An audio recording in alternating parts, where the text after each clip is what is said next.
great to be here in Chile again. I was here once before, and it was a very daring time. It was on a cruise with my wife, and I don't wear hats, but I carry one hat in my car, the only hat I wear, and it says Ishiwaya. So I have been here before. When I took Japanese, the word for umbrella is casa.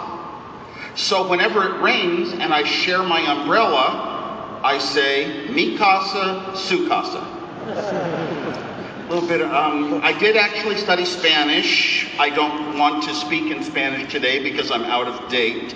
But it was a very important time in my life, and I lived in a Hispanic country for a little while. I could easily live here in Chile. The technology, awareness and acuteness, and companies like Entel and all the fine sponsors here are right up to date with anywhere in the world, including Silicon Valley back in the United States.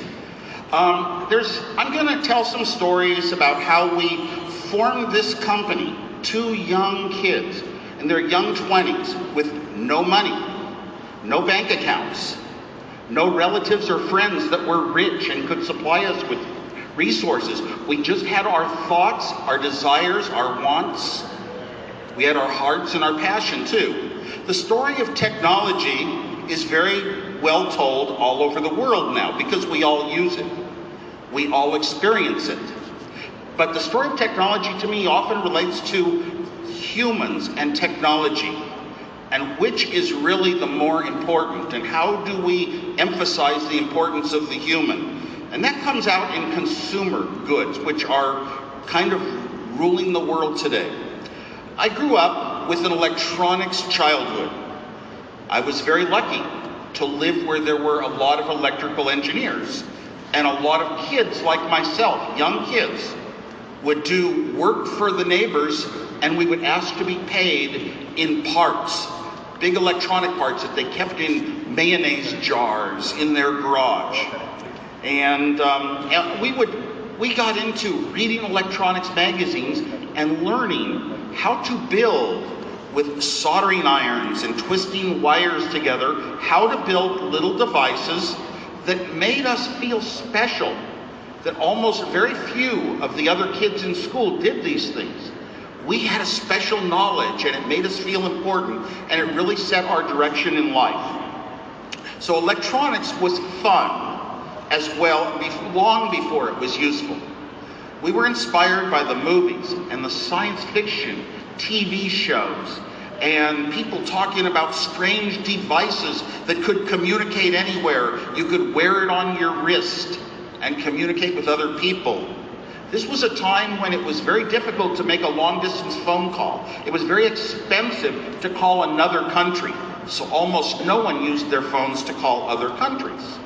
It was a time that when we had televisions that were just moving from black and white to color. Computer technology had been invented, and it was around, but computers were unseen. Computers were off in strange places called research, or they were in the military. They filled up huge rooms, and eventually they moved into corporations. IBM was very significant in this move, and the computers ran the corporation's financial data, and they were the source of power. They were the source of these huge empresarios with all the power over people to make decisions and to decide how we would live our life. If you had a computer, it gave you power, was the idea. And they were extremely expensive machines, and they did so little compared to today's computers. But it was still something to dream about and think about, like science fiction. Wow, maybe someday I'll be near a computer, I'll actually see one. Early in life, I was good in electronics, and I told my father, an electrical engineer, that I wanted to be an electrical engineer like he was. I loved electronics. And I said, number 2 in life, you've taught me, Dad, that education and knowledge is really the important things that will let us, the younger generation, create the new world, the next world that will be better than that our parents have left us with. I think every generation feels they're leaving a very bad world to their kids. And he taught me that we engineers build new things. We change, para cambiar, algo, todo. We change things in life to make life better for people. For example, our great-grandparents washed their clothes by hand, but now we have washing machines. These kind of appliances make life nice. And I thought, wow, I want to be one of those people that invents things that makes life fun, more pleasurable, easier for people. Maybe someday we'll only work 4 days a week instead of 5 if we're successful. Oddly enough, we've been very successful, but instead of a 4-day work week, it takes 2 people working full time to own a house in a lot of places now, like Silicon Valley. Oh well, we didn't achieve everything for humans. But the intent was always to be a good guy, always to be involved in electronics because you're doing good for the world. Constructing things, being a builder, being a maker of things was very important to those of us who start these industries. We usually have our hands on, whether it's a keyboard or soldering irons, building devices, and actually building the machines that would eventually lead to the future that we have today. I got an early start. I read a book, and it made me want to be an amateur radio operator. So I could actually send with a Morse code key. I could have communication with people in another city, another state, another country, maybe even Chile. And it was so incredible. So I studied. At 10 years old, I studied, and I got my ham radio license. And I built every single piece, soldering wires and resistors and parts and vacuum tubes to make a transmitter and a receiver. And now I was a Superman.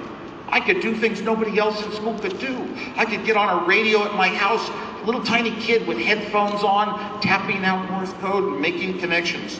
Wow, this was an exciting feeling, and I was lucky. Not many people went in these directions. I discovered what I love very much by accident. I discovered this thing that was the heart of computers called logic. Making decisions.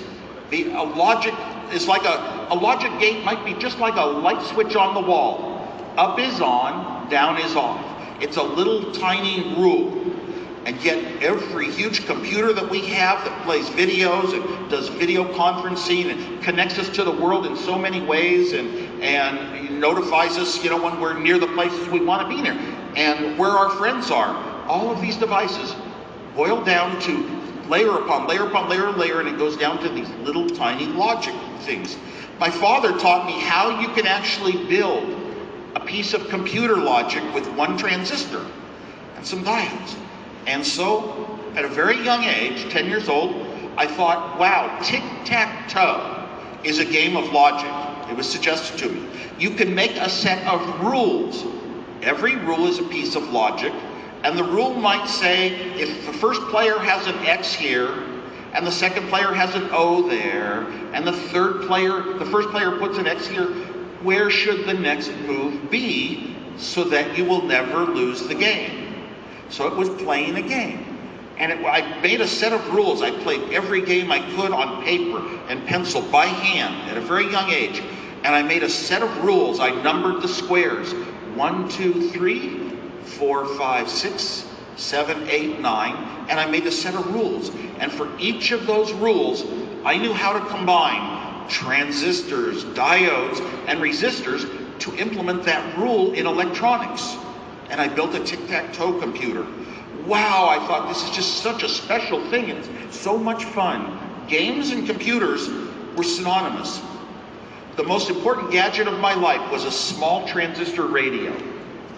I could listen to music, and at night I could pick up stations far away in other states and even in Mexico. And I would listen. I would play the music next to my head all night long, every night while I slept. This radio was so important. My father worked for Lockheed Martin in the military. When new technologies are first developed, they are very expensive. So generally, they aren't for consumers right away. They aren't priced for consumers.